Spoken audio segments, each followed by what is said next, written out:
Halo sahabat Bunda, selamat datang di channel kami. Di sini, kita akan berbagi cerita penuh emosi, mulai dari tawa hingga air mata. Dalam kisah-kisah yang terinspirasi dari pengalaman hidup nyata. Jangan lewatkan setiap cerita menyentuh yang akan membuat hati Anda terasa lebih hidup. Yuk, tekan tombol like dan subscribe sekarang juga. Saya doakan buat sahabat Bunda yang sudah like dan subscribe semoga selalu dilancarkan rezeki dan segala urusannya, amin ya robbal alamin. Mari kita mulai perjalanan penuh makna ini bersama. Selamat menikmati kisah-kisah yang kami sajikan.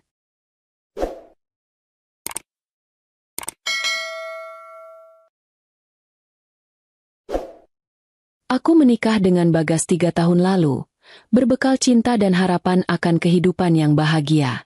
Aku tahu hidup tidak selalu sempurna, tetapi aku percaya bahwa pernikahan adalah tentang kerjasama, saling mendukung, dan berbagi tanggung jawab. Sayangnya, keyakinanku itu perlahan terkikis seiring waktu. Awalnya, kehidupan kami berjalan biasa saja. Bagas bekerja sebagai karyawan di sebuah perusahaan kecil, sementara aku membuka usaha menjahit di rumah. Pekerjaan ini aku mulai dari hobi yang kukembangkan sejak remaja. Aku menerima pesanan pakaian sederhana, seperti baju rumah dan seragam anak-anak. Hasilnya memang belum besar, tapi cukup untuk membantu memenuhi kebutuhan rumah tangga. Namun, apa yang kupikir akan menjadi batu loncatan untuk membantu perekonomian keluarga malah sering dianggap remeh oleh Bagas. Suatu malam, ketika aku sibuk menyelesaikan pesanan pelanggan, dia berkata dengan nada yang meremehkan, "Ngapain sih repot-repot menjahit? Toh penghasilanmu nggak seberapa. Mending fokus ngurus rumah aja." Aku hanya tersenyum tipis, menahan keinginan untuk membalas ucapannya. Aku tahu Bagas mungkin merasa lelah setelah seharian bekerja. Bagiku, apapun yang kulakukan adalah upaya untuk membantu, bukan untuk bersaing dengannya. Namun, semakin hari, ucapannya semakin menyakitkan. "Kamu terlalu sibuk sama mesin jahit itu sampai lupa kalau kamu istri. Rumah berantakan begini, nggak malu?" Katanya suatu hari ketika melihat mainan keponakan yang berserakan di ruang tamu. Padahal, saat itu aku baru saja selesai membersihkan rumah sebelum mulai bekerja. Kalimat itu membuatku merasa semua jerih payahku tidak ada artinya. Masalah semakin rumit ketika aku mulai sering berurusan dengan mertuaku. Ibu Bagas, Bu Lastri, tinggal tak jauh dari rumah kami. Hampir setiap hari beliau datang, entah hanya untuk berkunjung atau meminta sesuatu. Awalnya, aku berusaha menerima kehadirannya dengan tangan terbuka. Sebagai menantu, aku merasa sudah sewajarnya untuk menghormatinya. Namun, lama-kelamaan, sikapnya membuatku merasa tertekan. "Rani, aku pinjam uang, ya? Buat bayar arisan. Nanti aku ganti," katanya suatu pagi sambil menatapku tajam. Aku mengiyakan, walaupun aku tahu uang itu tidak akan pernah kembali. Sebelumnya, sudah beberapa kali beliau meminta hal serupa, dan tak sekalipun janji untuk mengembalikan uang itu terpenuhi. Aku tetap diam, mencoba mengutamakan rasa hormatku pada beliau. Namun, permintaan Bu Lastri tidak berhenti di situ. Setiap kali aku menolak, selalu ada kata-kata pedas yang keluar dari mulutnya. "Kamu ini menantu macam apa? Masa nolong mertua aja pelit? Kalau nggak mau bantu, bilang aja dari awal nggak ikhlas nikah sama anakku," katanya dengan nada tinggi suatu hari. Aku hanya bisa menunduk, menahan air mata. Aku tidak ingin membalas ucapannya karena aku tahu itu hanya akan memperkeruh suasana. Namun, yang membuatku merasa lebih sakit adalah ketika Bagas, yang kebetulan ada di rumah saat itu, malah membela ibunya. "Ibu benar, Ran. Masa ibu sendiri minta tolong aja kamu berat banget? Uang segitu juga nggak bakal bikin kamu miskin," ujarnya tanpa ragu. Aku merasa dikhianati. Suami yang seharusnya menjadi pelindungku malah memihak orang lain tanpa mendengar penjelasanku. Aku tidak keberatan membantu, tetapi aku juga ingin dihargai. Hari-hari berikutnya, perlakuan mereka semakin membuatku merasa seperti orang asing di rumahku sendiri. Bu Lastri sering datang tanpa pemberitahuan, mengatur-atur cara aku mengurus rumah, bahkan mencampuri urusan rumah tanggaku dengan Bagas. Sementara itu, Bagas hanya diam, seolah-olah tidak peduli. Aku merasa seperti hidup di bawah kendali orang lain, bukan sebagai seorang istri yang memiliki hak atas rumah tangga kami. Puncaknya terjadi ketika aku memutuskan untuk menolak memberi uang kepada Bu Lastri. Saat itu, aku sedang membutuhkan modal untuk membeli bahan-bahan jahitan yang sudah dipesan oleh pelanggan tetapku. Bu, maaf. Kali ini aku nggak bisa. Aku lagi butuh uang buat usaha. Kataku hati-hati. Reaksinya di luar dugaanku. Dasar menantu nggak tahu diri. Kamu pikir uang itu hasil kerja kerasmu sendiri? Itu semua berkat anakku. Tahu, kalau bukan karena Bagas, kamu nggak bakal bisa punya rumah seperti ini. Aku terdiam, terkejut dengan kata-katanya. Rasanya seperti ditampar. Padahal aku tahu betul bahwa rumah ini kami beli dengan uang tabunganku juga. Hasil kerja keras bertahun-tahun sebelum menikah. Namun, aku memilih diam, tak ingin memperpanjang masalah. Namun, ternyata diamku tidak cukup. Beberapa hari kemudian, Bagas mengajakku bicara dengan nada yang tak kalah menyakitkan. Aku capek, Ran. Ibu bilang kamu nggak pernah menghormati dia. Kamu nggak pernah nurut. Kalau begini terus, aku bisa gila. Katanya tanpa ragu. Bagas, aku cuma ingin dihargai. Aku selalu mencoba yang terbaik untuk kamu dan keluarga kita. Kenapa kamu nggak pernah lihat itu? Tanyaku. Suaraku bergetar. Karena kamu egois, Ran. Kamu cuma mikirin dirimu sendiri. Jawabnya dingin. Hari-hari setelah percakapan itu menjadi penuh ketegangan. Bagas sering pulang larut malam dengan alasan lembur. Tetapi aku tahu ada sesuatu yang disembunyikannya. Sikapnya semakin dingin, seolah-olah dia ingin menjauh dariku. Bu Lastri semakin sering datang untuk menyudutkanku, membuatku merasa semakin terisolasi di rumahku sendiri. Sementara itu, aku terus mencoba mempertahankan keseimbangan antara pekerjaan, rumah tangga, dan perasaan yang semakin terkikis. Setiap malam, ketika aku duduk sendirian di ruang tamu setelah menyelesaikan pekerjaan, aku merenung tentang apa yang sebenarnya terjadi dalam pernikahanku. Aku mulai merasa bahwa rumah ini bukan lagi tempatku untuk pulang. Tapi aku tetap bertahan, berharap ada secercah perubahan dari Bagas atau keluarganya. Sayangnya, harapan itu hanya tinggal mimpi yang perlahan memudar. Aku merasa seperti berada di ambang kehancuran, tetapi aku belum tahu bagaimana caranya keluar dari situasi ini tanpa kehilangan harga diriku. Perasaan itu terus menghantui setiap langkahku, sementara cinta yang pernah kami miliki terasa semakin jauh dari jangkauan.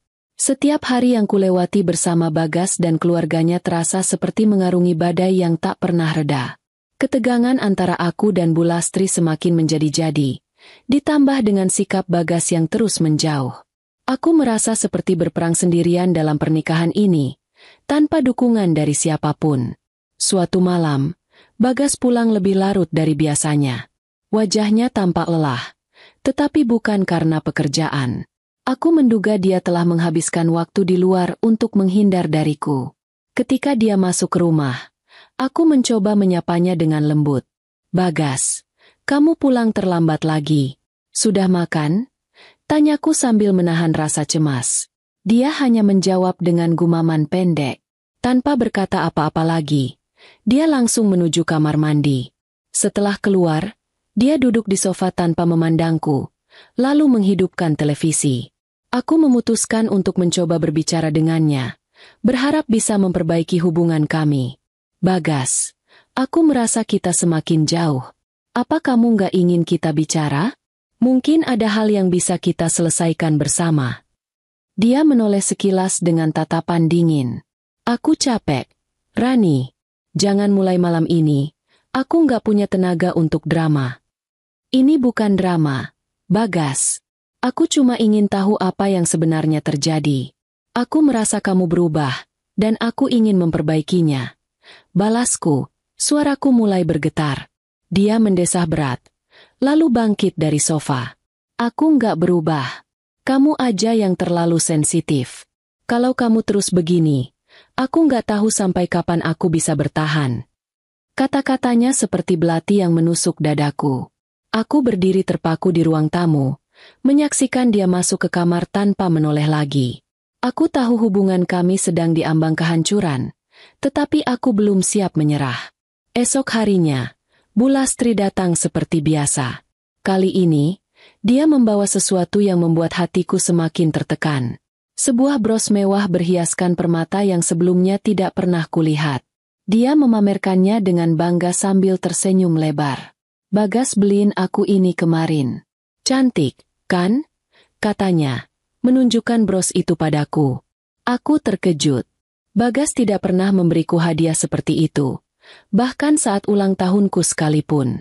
Aku mencoba tersenyum walau dalam hati terasa perih. "Bagus, Bu.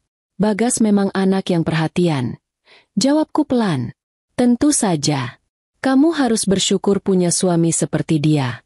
Kalau bukan karena Bagas, kamu gak akan bisa hidup enak seperti sekarang," tambahnya dengan nada sinis. Aku hanya diam, tak ingin memperpanjang pembicaraan yang sudah jelas bertujuan untuk merendahkanku. Namun, di dalam hati, aku bertanya-tanya, dari mana Bagas mendapatkan uang untuk membeli bros mahal itu? Gaji bulanannya tidak pernah cukup untuk hal-hal semacam ini. Malam harinya, aku memberanikan diri untuk menanyakan hal itu pada Bagas. "Bagas, Ibu bilang kamu belikan dia bros kemarin. Uangnya dari mana?" tanyaku hati-hati. Dia menatapku dengan wajah kesal. "Memangnya kenapa? Aku kerja keras tiap hari. Gak salah kalau aku kasih hadiah ke Ibu." Aku gak bilang itu salah. Tapi gajimu, kita masih punya cicilan rumah dan kebutuhan lainnya. Aku cuma khawatir. Jawabku dengan suara pelan. "Khawatir apa? Kamu gak usah ikut campur urusan ini. Aku tahu apa yang aku lakukan," katanya dengan nada tinggi, lalu pergi meninggalkanku tanpa memberi kesempatan untuk bicara lebih lanjut. Aku hanya bisa terdiam. Bagas semakin tidak mau diajak bicara. Hubungan kami semakin renggang, dan aku mulai merasa ada sesuatu yang disembunyikannya dariku. Beberapa minggu kemudian, aku menemukan sesuatu yang membuat duniaku seakan runtuh. Saat sedang membersihkan kamar, aku menemukan sebuah slip transfer bank di dalam jaket Bagas. Jumlah uang yang ditransfer sangat besar, jauh lebih besar daripada gaji bulanannya. Nama penerima di slip itu juga tidak kukenal. Aku merasa dadaku sesak. Siapa orang ini? Untuk apa Bagas mentransfer uang sebanyak itu? Aku memutuskan untuk menyimpan slip itu tanpa mengatakan apa-apa padanya. Aku ingin mencari tahu lebih lanjut sebelum menuduhnya. Malam itu, aku tidak bisa tidur. Aku terus memikirkan slip transfer tersebut dan kemungkinan-kemungkinan buruk yang mungkin terjadi. Apakah Bagas sedang terlibat sesuatu yang tidak benar? Ataukah dia memberikan uang itu pada orang lain yang lebih penting baginya daripada aku? Aku merasa dihantui oleh pikiran-pikiran itu. Namun, aku tahu aku harus tetap tenang. Aku memutuskan untuk mencari tahu lebih jauh. Meski itu berarti aku harus menghadapi kemungkinan yang menyakitkan. Hari-hari berikutnya, aku mencoba mengamati gerak-gerik Bagas dengan lebih teliti. Aku juga mulai menyadari bahwa dia sering membawa ponselnya kemanapun, bahkan ke kamar mandi. Dia juga menjadi lebih sering pulang terlambat dengan alasan lembur. Namun, ketika kutanya proyek apa yang sedang dia kerjakan, jawabannya selalu samar. Suatu malam, aku memberanikan diri untuk memeriksa ponselnya saat dia tertidur. Tangan dan hatiku gemetar ketika aku membuka aplikasi pesan. Di sana, aku menemukan percakapan dengan seseorang bernama Vina. Percakapan itu penuh dengan kata-kata mesra yang membuat mataku panas. Hatiku seakan hancur berkeping-keping saat membaca salah satu pesan terakhir. "Aku kangen. Gak sabar ketemu kamu lagi besok malam," tulis Vina. Aku menutup ponsel itu dengan tangan gemetar. Air mataku mengalir deras, tetapi aku menahan suara tangisku agar tidak membangunkan Bagas. Dalam hati, aku bertanya-tanya, apa salahku? Apa aku kurang berusaha menjadi istri yang baik? Malam itu, aku duduk sendirian di ruang tamu dengan perasaan yang campur aduk. Marah, sedih, kecewa, semuanya bercampur menjadi satu. Aku tahu aku harus mengambil langkah berikutnya, tetapi aku belum siap untuk menghadapi kenyataan yang mungkin jauh lebih menyakitkan. Aku memutuskan untuk mengumpulkan bukti lebih banyak sebelum menghadapi Bagas. Aku juga mulai merencanakan langkah-langkah yang harus kulakukan jika pernikahan ini benar-benar tidak bisa diselamatkan. Meski hatiku hancur, aku tahu aku harus kuat. Ini bukan hanya tentang diriku, tetapi juga tentang harga diriku sebagai seorang wanita yang selama ini telah berusaha memberikan yang terbaik untuk keluarganya. Malam itu menjadi saksi pertempuran batin yang tak dapat kuhindari. Duduk di ruang tamu dengan ponsel yang menggenggam bukti perselingkuhan Bagas, aku menunggu dengan hati yang campur aduk. Setiap detik terasa seperti selamanya, dan suara jam dinding seakan memperkuat ketegangan di dalam hatiku. Aku tahu malam ini akan menjadi awal dari perubahan besar dalam hidupku, tetapi aku belum sepenuhnya siap menghadapi apa yang akan terjadi. Ketika suara pintu depan terbuka, tubuhku menegang. Bagas masuk dengan wajah tenang, seolah tidak ada yang salah. Dia melonggarkan dasinya dan melangkah ke arah sofa tanpa memandangku. "Kamu belum tidur?" tanyanya singkat. Aku menatapnya tajam, mencoba menahan gelombang emosi yang siap meledak kapan saja. "Aku perlu bicara denganmu, Bagas." Dia mendesah berat, menampakkan ketidaksabaran. "Kalau cuma mau ngeluh lagi soal ibu, aku nggak mau dengar, Rani. Aku capek." "Ini bukan soal ibu," jawabku. Suaraku bergetar namun tegas. "Ini soal kamu dan perempuan itu, Vina." Bagas membeku sejenak, lalu berusaha memasang wajah tidak peduli. "Kamu ngomong apa? Jangan asal nuduh, Rani." Aku mengeluarkan ponselku dan memutar video yang kurekam di hotel tadi malam. Bagas terdiam, wajahnya berubah pucat. Suara di video itu jelas menunjukkan dia sedang bersama Vina, bercanda dan tertawa mesra di lobi hotel. Aku menatapnya tajam, menunggu penjelasannya. Ini nggak seperti yang kamu pikirkan," katanya terbata-bata. "Aku cuma ada urusan pekerjaan dengan dia." Aku tertawa sinis, tak percaya dia masih mencoba berbohong. "Pekerjaan? Di hotel mewah? Dengan kata-kata mesra seperti itu? Bagas, jangan anggap aku bodoh." Dia mengusap wajahnya dengan frustrasi, lalu mendadak menatapku dengan ekspresi marah. "Kenapa kamu selalu curiga sama aku, Rani? Kamu nggak pernah percaya aku. Selalu menuduh tanpa bukti yang jelas." Aku mendengus, menunjukkan video itu lagi. "Tanpa bukti? Ini apa, Bagas? Kamu pikir aku merekayasa ini?" Bagas bangkit dari sofa, suaranya meninggi. "Kamu memang suka mencari-cari kesalahan. Selama ini aku kerja keras untuk keluarga, tapi kamu malah sibuk mengawasi aku seperti penjahat. Aku nggak akan minta maaf untuk sesuatu yang kamu salah pahami." Aku berdiri, menghadapi amarahnya tanpa gentar.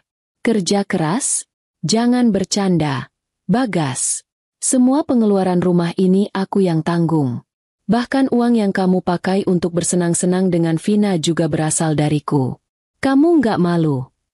Wajah Bagas memerah, tapi dia tetap berusaha membela diri. "Kamu nggak tahu apa-apa tentang tekanan yang aku alami.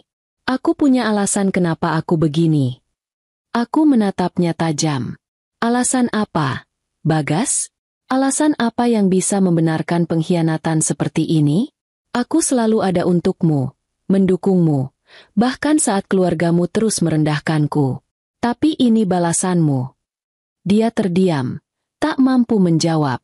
Aku merasa amarah dan kesedihanku bercampur menjadi satu. Semua pengorbanan yang kulakukan selama ini terasa sia-sia.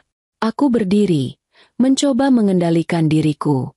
"Bagas, aku nggak akan tinggal diam melihat ini. Aku nggak pantas diperlakukan seperti ini," kataku dengan suara tegas. "Aku akan pergi dari sini. Aku akan memulai hidupku sendiri, tanpa kamu." Dia terkejut. Matanya membelalak. "Kamu mau cerai? Rani, kamu nggak bisa seenaknya. Pikirkan dulu baik-baik." Aku menatapnya dengan mata penuh tekad. "Aku sudah memikirkannya, Bagas. Ini bukan keputusan impulsif. Aku sudah cukup menderita di sini, dan aku nggak mau hidup seperti ini lagi." Keesokan harinya, aku mulai membereskan barang-barangku. Rumah yang dulu terasa seperti tempat perlindungan kini hanya menjadi simbol dari luka dan pengkhianatan. Saat aku sedang memasukkan pakaian ke dalam koper, Bu Lastri datang ke kamarku dengan wajah marah. "Kamu mau apa ini?" tanyanya tajam. "Saya mau pergi, Bu. Saya nggak bisa tinggal di sini lagi," jawabku tanpa melihat ke arahnya. Dia mendengus sinis. "Kamu pikir kamu bisa hidup sendiri di luar sana? Bagas yang membuat hidupmu nyaman selama ini. Tanpa dia, kamu bukan siapa-siapa, Rani." Aku berhenti sejenak, menatapnya dengan tenang. "Nyaman, Bu? Apa artinya nyaman kalau saya harus hidup dengan penghinaan setiap hari? Apa artinya nyaman kalau suami saya sendiri mengkhianati saya? Saya lebih baik hidup sendiri daripada terus bertahan di sini." Bu Lastri terdiam. Wajahnya menunjukkan keterkejutan sesaat sebelum kembali ke ekspresi sinisnya. "Kamu terlalu sombong, Rani. Lihat saja, kamu akan menyesali keputusanmu ini." Aku tidak menjawab. Aku hanya melanjutkan pekerjaanku, memastikan semua barang penting telah kubawa. Tidak ada lagi yang mengikatku di rumah ini. Aku telah memutuskan untuk melangkah maju, meninggalkan semua luka dan pengkhianatan di belakangku. Beberapa hari kemudian, aku memulai hidup baruku di sebuah apartemen kecil yang kusewa. Meski sederhana, tempat ini memberiku kedamaian yang tak pernah kurasakan sebelumnya. Aku mulai merancang rencana untuk masa depanku. Sebagai seorang penjahit, aku tahu keterampilanku bisa menjadi modal besar. Aku memiliki banyak pelanggan loyal yang menghargai hasil pekerjaanku. Dengan tabungan yang masih tersisa, aku memutuskan untuk mengembangkan usaha jahitku. Aku mulai membeli alat dan bahan berkualitas lebih baik, serta membuat katalog desain pakaian baru. Aku juga belajar tentang pemasaran online untuk mempromosikan jasaku melalui media sosial. Setiap hari, aku bekerja keras menerima pesanan dan memastikan pelanggan puas. Hari-hari berikutnya kuhabiskan dengan membangun kembali bisnis jahitku. Meski lelah, aku merasa lebih hidup daripada sebelumnya. Setiap langkah yang kuambil adalah bagian dari perjuanganku untuk membangun kembali hidupku. Pelanggan terus berdatangan, dan usaha kecil-kecilanku mulai dikenal luas. Sementara itu, aku mendengar kabar bahwa hubungan Bagas dengan Vina tidak berjalan mulus. Ternyata, Vina hanya tertarik pada uang dan status yang dia pikir dimiliki Bagas. Ketika dia tahu bahwa Bagas tidak sekaya yang dia bayangkan, dia mulai menjauh. Bagas yang sudah kehilangan kepercayaanku kini juga kehilangan wanita yang menjadi alasannya berselingkuh. Namun, aku tidak peduli. Fokusku hanya pada masa depanku. Aku ingin membuktikan bahwa aku bisa berdiri di atas kakiku sendiri, tanpa bergantung pada siapapun. Aku tidak ingin menoleh ke belakang lagi. Semua rasa sakit dan penghinaan yang pernah kualami telah menjadi motivasiku untuk menjadi lebih kuat.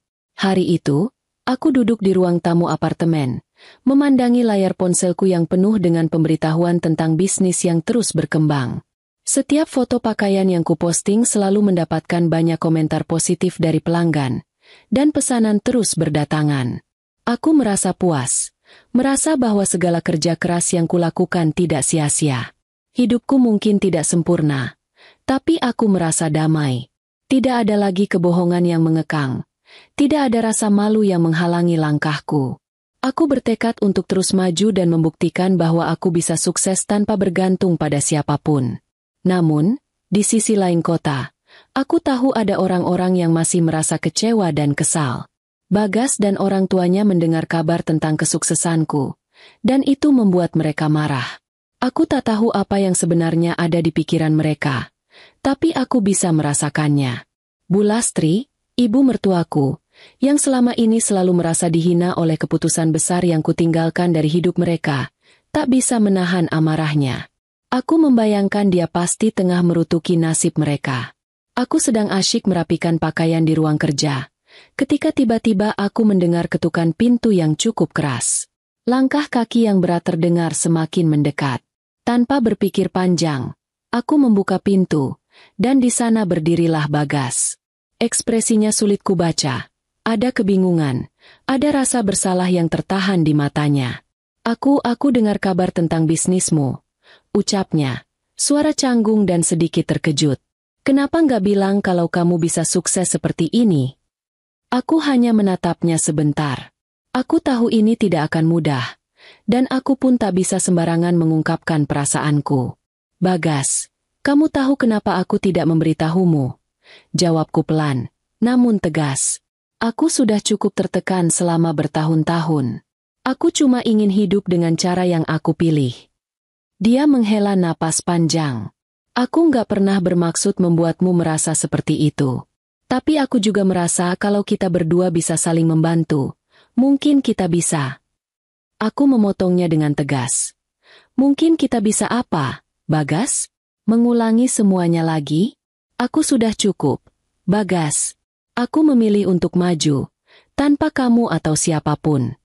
Aku bisa melihat mata Bagas kehilangan semangat.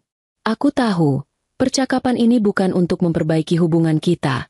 Dan aku sudah memutuskan untuk tidak kembali lagi ke kehidupan yang penuh kebohongan itu. Kepercayaan yang sudah hancur tak bisa hanya diperbaiki dengan kata-kata. Aku hanya ingin bilang, katanya. Aku menyesal. Tapi aku nggak bisa memaksa kamu untuk kembali. Aku memandangnya sejenak, sebelum akhirnya menjawab dengan keyakinan yang tak tergoyahkan. Aku tahu kamu menyesal, Bagas. Tapi menyesal saja nggak cukup. Aku sudah punya kehidupan baru sekarang. Aku akan terus maju.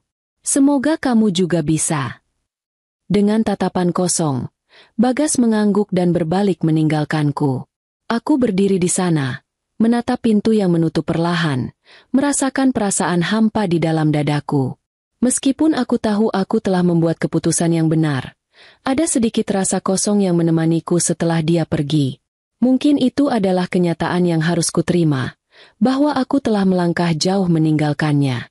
Bagas mungkin merasa ada yang hilang, tapi aku tahu satu hal, aku tak akan pernah menoleh ke belakang lagi. Hari itu, suasana hatiku terasa cukup tenang setelah pertemuanku dengan Bagas. Aku merasa segala hal antara kami sudah jelas, dan aku bisa melanjutkan hidupku tanpa ada lagi kebimbangan. Namun, ketenangan itu hanya bertahan sesaat. Ketika aku sedang sibuk merapikan barang-barang di ruang tamu, aku mendengar suara ketukan keras di pintu. Sebelum aku sempat membuka pintu apartemenku terbuka tanpa permisi, dan masuklah Bu Lastri dengan ekspresi marah yang jelas terlihat. Aku menatapnya dengan alis terangkat, merasa heran dan sedikit kesal. Ada apa, Bu Lastri? Kenapa datang ke sini? Tanyaku dengan nada yang lebih tegas dari biasanya. Bu Lastri, yang tampaknya sudah menahan amarah dan kekecewaan, langsung berbicara tanpa basa-basi. Aku datang ke sini untuk bicara soal Bagas. Aku ingin kamu mengganti semua biaya yang selama ini Bagas keluarkan untuk hidup kalian berdua. Kamu harus tahu diri, Rani. Kamu kan sudah sukses sekarang. Masa nggak tahu diri sedikit saja? Jangan kira kamu bisa hidup dengan hasil jerih payah orang lain. Suaranya penuh dengan nada tinggi dan penuh tekanan. Kaget, aku merasa darahku mulai mendidih. Suasana di ruang tamu seketika menjadi tegang. Kami saling bertatapan tajam. Bu Lastri tidak menunjukkan rasa malu sedikit pun. Malah ia merasa benar dan berhak menuntut. Aku menahan napas sejenak. Lalu dengan suara yang lebih dingin, aku berkata, Bu, jangan kira aku selama ini hidup dari semua jerih payah Bagas, ya? Kamu pikir, cuma Bagas yang berusaha menghidupi rumah tangga kita. Aku mendekat, menatap Bu Lastri dengan mata yang tajam. Aku juga bekerja, Bu. Aku juga berjuang untuk bisnis yang aku bangun dari nol. Jangan cuma lihat apa yang terlihat di permukaan. Bu Lastri terkejut mendengar jawabanku. Ia tak menyangka bahwa aku akan menanggapi begitu tegas. Tapi Bagas yang selama ini menghidupi kamu, kan? Bu Lastri bersikeras, mencoba membela anaknya meskipun dia tahu dia sebenarnya tak tahu banyak tentang peran yang aku mainkan dalam rumah tangga kami. Bagas yang telah memberikan segalanya untukmu, kenapa kamu malah seperti ini? Aku melangkah maju. Jarakku kini semakin dekat dengan Bu Lastri. Suasana semakin panas. Jangan bicara seperti kamu tahu semua tentang hidup kami, Bu. Bagas memang memberikan sebagian uangnya. Tapi aku juga berkontribusi dalam ekonomi rumah tangga kita. Aku bekerja keras, menjalankan bisnis yang aku bangun. Dan kamu tahu, Bagas pun sering menghabiskan uangnya untuk hal-hal yang tidak jelas. Jadi, jangan pura-pura menganggap kamu yang paling berjasa. Tanganku mengepal, dan aku menahan emosiku dengan susah payah. Berusaha tetap sabar menghadapi tuduhan-tuduhan tak berdasar yang dilontarkan oleh ibu mertuaku. Wajah Bu Lastri semakin merah karena amarah. Jadi, kamu merasa lebih baik dari kami sekarang, Rani? Apa kamu pikir kamu bisa berdiri di atas kami karena uang yang kamu hasilkan? Apa kamu lupa siapa yang pernah menampungmu? Siapa yang merawatmu ketika kamu susah? Kami juga manusia, Rani, dan kami tidak mau terus-menerus diinjak-injak seperti ini. Darahku mulai mendidih. Saya tidak pernah lupa siapa yang membantu saya, Bu. Jawabku dengan penuh keyakinan. Tapi saya juga tidak akan terus-terusan diperlakukan seperti itu. Kalau memang hidup saya sekarang lebih baik, itu adalah hasil kerja keras saya, bukan karena belas kasihan siapapun, termasuk kalian. Bu Lastri mengerutkan keningnya, semakin tak bisa menahan amarahnya. Kalau begitu, kamu akan menanggapi permintaan ini dengan sombong? Kamu memang tak tahu diri, Rani. Kamu memang layak ditinggalkan Bagas. Kamu bisa saja hidup dengan sukses, tapi kalau sudah begini, kamu cuma akan mati kesepian. Kata-kata itu membuatku terdiam sejenak. Namun aku segera menatap Bu Lastri dengan tatapan penuh keyakinan. Saya tidak takut mati kesepian, Bu. Yang penting saya tahu apa yang sudah saya capai. Saya memilih jalan saya sendiri, dan tidak ada satu orang pun yang bisa mengambilnya dari saya. Suasana di ruangan itu semakin mencekam. Kami saling bertatapan penuh kebencian. Setiap kata yang keluar dari mulut Bu Lastri semakin tajam, seolah ingin menusuk hatiku, tetapi aku tetap berdiri tegak, tidak goyah oleh ancaman dan hinaan yang datang dari ibu mertuaku. Jadi, kalau kamu datang ke sini cuma untuk meminta ganti rugi atau apapun itu, saya cuma punya satu hal untuk bilang, Bu Lastri. Saya tidak akan memberi 1 rupiah pun. Jika memang kalian merasa terhina, itu karena kalian tidak mengerti perjuangan saya. Sekarang, saya ingin kalian pergi dari sini. Saya tidak punya waktu untuk mendengarkan omong kosong ini lagi, kataku tegas, berusaha mengusir Bu Lastri dari apartemenku. Dengan tatapan marah dan penuh rasa kecewa, Bu Lastri menghembuskan napas berat. Kamu memang benar-benar sudah berubah, Rani. Aku tidak tahu apa yang akan terjadi padamu ke depan, tapi kamu akan melihat. Karma akan datang. Kami akan melihat apakah hidupmu yang sukses ini bisa bertahan. Aku tidak menggubris ucapan terakhir Bu Lastri. Aku hanya berdiri diam, menyaksikan ibu mertuaku pergi dengan penuh kemarahan. Setelah pintu tertutup, aku menghela napas panjang. Perasaan cemas dan marah itu semakin menggerogoti hatiku, tetapi aku tahu bahwa untuk bisa maju, aku harus tetap tegar menghadapi segala tantangan. Aku tahu bahwa aku tidak akan pernah menyerah. Tidak hanya pada bisnisku, tetapi juga pada prinsip dan martabatku sendiri. Aku sudah melangkah terlalu jauh, dan tidak ada lagi yang bisa menghentikan langkahku. Beberapa minggu setelah pertemuanku dengan Bagas dan Bu Lastri, kehidupan di apartemenku berjalan normal. Aku semakin fokus pada pekerjaan, merancang desain-desain baru dan melayani pelanggan dengan sepenuh hati. Pelanggan-pelangganku semakin setia, dan banyak dari mereka yang kembali membeli produkku. Aku merasa bahwa aku sudah berada di jalur yang benar, jauh dari drama dan masalah yang dulu menghantui hidupku. Namun, tidak semua orang bisa menerima kesuksesan yang kuraih begitu saja. Bu Lastri, yang masih merasa tersinggung dan terhina dengan keputusanku meninggalkan rumah mereka, tidak bisa tinggal diam. Keberhasilanku membuatnya semakin gelisah, dan dia merasa perlu melakukan sesuatu untuk merendahkan aku. Tanpa sepengetahuanku, dia mulai menyebarkan berbagai gosip buruk tentangku ke lingkungan sekitar apartemen. Bu Lastri mulai bercerita kepada beberapa orang yang ia kenal bahwa aku sebenarnya adalah wanita yang licik, dan bisnis yang kujalani hanyalah sebuah kedok untuk menutupi segala keburukanku. Dia mengatakan bahwa aku hanya menggunakan orang lain untuk kepentingan pribadiku, dan bahkan menyebarkan rumor bahwa aku tidak pernah benar-benar bekerja keras, melainkan hanya mengandalkan orang-orang di sekitarku untuk membuat bisnis itu sukses. Semua kebohongan itu disebarkannya dengan tujuan untuk merusak citraku di mata orang lain.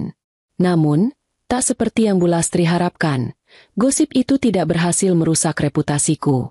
Aku tahu ada yang mencoba mengadu domba, tapi aku lebih memilih untuk tetap tenang dan fokus pada apa yang sedang kubangun. Aku tidak membalasnya dengan kata-kata atau bertindak balas dendam. Sebaliknya, aku lebih memilih untuk bersikap baik dan sopan kepada siapapun yang aku temui. Di lingkungan apartemen, aku dikenal sebagai wanita yang ramah dan penuh perhatian. Aku selalu menyapa tetangga dengan senyuman, dan aku tak pernah menunjukkan sikap angkuh atau merendahkan orang lain. Banyak dari mereka yang merasa nyaman berinteraksi denganku. Mereka melihat betapa kerasnya aku bekerja untuk mencapai apa yang aku miliki sekarang. Pada suatu hari, aku bertemu dengan seorang tetangga yang pernah mendengar gosip dari Bu Lastri. Wanita itu, yang selama ini sering menyapa dan berbicara denganku, tampak ragu-ragu. Setelah berbasa-basi, dia akhirnya memberanikan diri untuk berbicara. "Rani, aku dengar kabar dari Bu Lastri kalau kamu itu seperti yang dia katakan," ujar wanita itu, suaranya agak cemas. Aku menatapnya dengan lembut. "Apa yang kamu dengar, Bu?" tanyaku, berusaha tidak menunjukkan keterkejutan. Wanita itu tampak bingung, ragu apakah dia harus melanjutkan atau tidak. Namun akhirnya dia berkata, "Dia bilang kalau kamu cuma berpura-pura jadi sukses dan banyak orang yang membantumu. Bahkan katanya bisnismu itu nggak bisa sukses tanpa orang-orang di sekitarmu. Tapi aku tahu kamu bukan seperti itu." Aku tersenyum dan mengangguk. Kadang orang-orang memang suka menyebarkan cerita yang tidak benar. Aku hanya melakukan apa yang aku bisa, dan aku tidak perlu membuktikan apa-apa kepada siapapun, jawabku dengan bijaksana. Wanita itu kemudian mengangguk dengan pengertian. "Aku hanya ingin tahu kebenarannya. Tapi dari sikapmu, aku bisa melihat siapa kamu sebenarnya, Rani." Kejadian itu menjadi titik balik. Tidak hanya wanita itu, banyak tetangga lainnya yang juga mulai berbicara tentang gosip buruk yang beredar. Mereka mulai merasa curiga terhadap cerita Bu Lastri yang tidak masuk akal. Beberapa dari mereka bahkan mulai membicarakan hal ini dengan sesama tetangga dan menemukan bahwa gosip yang disebarkan Bu Lastri jauh dari kenyataan. Sebagai gantinya, mereka malah terkesan dengan sikap baik dan kerja keras yang kutunjukkan selama ini. Mereka melihat betapa aku selalu berusaha keras untuk membuat hidupku lebih baik, tanpa mengandalkan siapapun. Perlahan, gosip yang disebarkan Bu Lastri malah berbalik menjadi bumerang yang mempermalukan dirinya sendiri. Pada suatu kesempatan, ada seorang tetangga yang mengundangku untuk berbicara di sebuah acara kecil di lingkungan apartemen. Ternyata, itu adalah kesempatan bagi para penghuni apartemen untuk berbicara dan saling mengenal lebih dekat. Aku berbicara tentang perjalanan hidupku, tentang bagaimana aku memulai bisnis ini dari nol, bagaimana aku berjuang tanpa menyerah, dan tentang pentingnya memiliki sikap positif dalam hidup. Cerita yang kuceritakan menggugah hati banyak orang. Mereka yang sebelumnya hanya mendengar cerita satu sisi dari Bu Lastri kini melihat bahwa aku adalah orang yang berbeda. Mereka semakin menghargai usahaku dan memberikan dukungan yang lebih besar. Aku merasa dihargai, dan itu adalah sesuatu yang sangat berharga bagiku. Bagas dan Bu Lastri semakin terlihat terasing. Meskipun mereka berusaha keras untuk merusak citraku, aku tak lagi merasa terganggu oleh mereka. Mereka tidak bisa lagi mengganggu kehidupanku, karena aku sudah memiliki banyak orang yang mendukung dan mengapresiasi apa yang kuperbuat. Aku telah membuktikan diriku, dan itu cukup bagi diriku sendiri. Kehidupanku akhirnya mulai tenang. Tidak ada lagi gangguan dari mereka. Aku bisa fokus pada bisnis, membangun hubungan yang lebih baik dengan pelanggan, dan menikmati hidup yang telah aku bangun dengan usaha sendiri. Aku merasa bahwa keputusan yang kuambil untuk meninggalkan masa lalu dan berdiri sendiri adalah yang terbaik. Kini, aku benar-benar bebas, tidak terikat oleh masa lalu yang menyakitkan, dan siap menghadapi masa depan yang lebih cerah. Beberapa berlalu sejak gosip buruk yang disebarkan Bu Lastri berbalik menimpa dirinya sendiri. Kehidupanku semakin stabil dan sukses. Bisnisku berkembang pesat, dan aku berhasil membuka butik pertama di pusat kota. Lokasinya strategis, dikelilingi oleh gedung-gedung besar dan pusat perbelanjaan yang ramai. Pelanggan-pelangganku semakin banyak, dan aku merasa semakin yakin bahwa keputusan untuk melepaskan masa lalu adalah langkah yang tepat. Namun, di sisi lain, kehidupan Bagas dan Bu Lastri semakin terpuruk. Bu Lastri yang dulu selalu tampak angkuh dan penuh rasa superior kini tak lagi memiliki banyak teman. Gosip yang disebarkannya tentangku akhirnya diketahui oleh banyak orang, dan banyak yang merasa kecewa dengan sikapnya. Dia yang dulu sering menganggap dirinya lebih unggul dari orang lain kini terisolasi dan kesepian. Beberapa teman lama mulai menjauh, dan orang-orang di sekitarnya tidak lagi menghormati keberadaannya. Bagas, di sisi lain, tidak berhasil menemukan jalan keluar dari kebingungannya. Meskipun dia menyadari bahwa dia telah membuat banyak kesalahan, dia tidak tahu bagaimana cara memperbaikinya. Tanpa ada dukungan dari Bu Lastri yang selama ini menjadi tulang punggungnya, Bagas mulai merasakan betapa beratnya hidup tanpa arahan yang jelas. Dia masih berjuang untuk menemukan pekerjaan tetap, namun kenyataan bahwa hidupnya kini bergantung pada orang lain membuatnya merasa semakin rendah.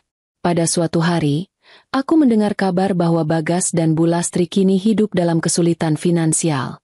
Rumah mereka yang dulu besar dan megah kini harus disewakan untuk menutupi kebutuhan hidup sehari-hari. Bu Lastri yang dulu sering berbicara dengan nada sombong kini harus berjuang keras untuk memenuhi kebutuhan mereka. Bahkan, mereka tak lagi mampu menikmati hidup dengan cara yang mereka inginkan. Di sisi lain, aku melihat betapa banyaknya pencapaian yang telah kuraih. Butikku di pusat kota bukan hanya menjadi sumber pendapatan, tetapi juga tempat yang penuh dengan kenangan manis. Setiap hari, aku merasa bersyukur bisa berdiri di sini, menjalani hidup dengan cara yang kuinginkan. Aku berhasil mengumpulkan tim yang hebat, para pekerja yang setia dan penuh semangat, dan itu memberikan rasa bangga tersendiri. Pada suatu kesempatan, aku bertemu dengan beberapa pelanggan yang sudah menjadi teman dekat. Kami berbincang sambil menikmati secangkir kopi di kafe butik, dan mereka memuji keberhasilanku. Aku merasa sangat dihargai oleh orang-orang yang kini ada di sekitarku. Mereka semua tahu betapa kerasnya aku bekerja dan berjuang untuk sampai pada titik ini. Tentu saja, aku tak bisa melupakan masa lalu, tetapi aku sudah belajar untuk tidak membiarkan itu menghalangiku lagi. Aku sudah menutup bab itu dengan kepala tegak, dan kini aku bisa hidup lebih bahagia dari sebelumnya. Aku berhasil melepaskan diri dari segala beban, dan yang lebih penting lagi, aku menemukan kedamaian dalam hidup yang penuh dengan kesuksesan. Sementara itu, Bagas dan Bu Lastri tetap terjebak dalam kehidupan yang penuh penyesalan. Setiap kali aku memikirkan mereka, aku merasa tidak ada lagi yang bisa aku lakukan untuk membantu mereka. Mereka sudah membuat pilihan mereka, dan kini mereka harus menghadapi akibatnya. Aku hanya berharap mereka bisa belajar dari kesalahan mereka, meski aku tahu itu tidak akan mudah bagi mereka. Aku tidak lagi merasa marah atau kecewa. Mereka adalah bagian dari masa laluku, dan masa lalu itu kini sudah jauh di belakang. Hidupku sekarang penuh dengan kebahagiaan, cinta, dan kesuksesan yang kuperoleh dengan usaha sendiri. Butikku bukan hanya simbol dari pencapaian, tetapi juga bukti bahwa dengan tekad dan kerja keras, kita bisa mengubah hidup kita sendiri. Dan dengan itu, aku menatap masa depan dengan penuh harapan. Aku tahu perjalanan ini baru saja dimulai, dan aku siap untuk melangkah lebih jauh lagi, tanpa harus melihat ke belakang.